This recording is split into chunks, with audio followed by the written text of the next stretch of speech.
বিমানে খাবার পরিবেশন করার সময় এয়ার হোস্টেস ভুল করে একজন যাত্রীর চামচ ফেলে দেয়, কিন্তু সেই ছোট ভুলকে বড় করে দেখায় এক ক্ষমতাবান নারী। তিনি শুধু ধনীই নন, এই বিমানের মালিকও, আর সবাই তাকে রাজকুমারী বলেই সম্মান করত।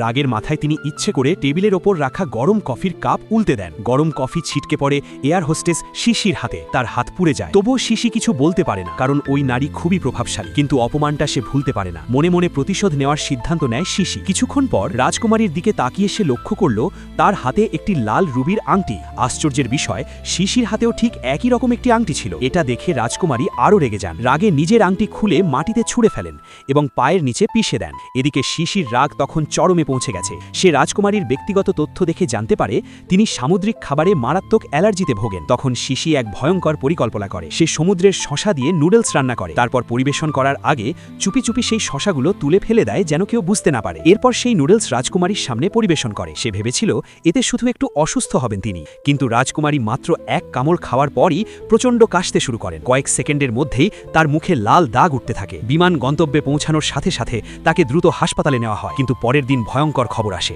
তীব্র অ্যালার্জির কারণে রাজকুমারী মারা গেছেন। কারণ তিনি খুব গুরুত্বপূর্ণ ব্যক্তি ছিলেন, তাই সেদিনই তার মরদেহ বিমানে করে দেশে পাঠানোর সিদ্ধান্ত হয়। আর মৃত্যুর আগে তিনি বলে গিয়েছিলেন তার মরদেহ যেন শিশি একাই পাহারা দিয়ে নিয়ে যায়। রাতে বিমান উড়তে শুরু করল।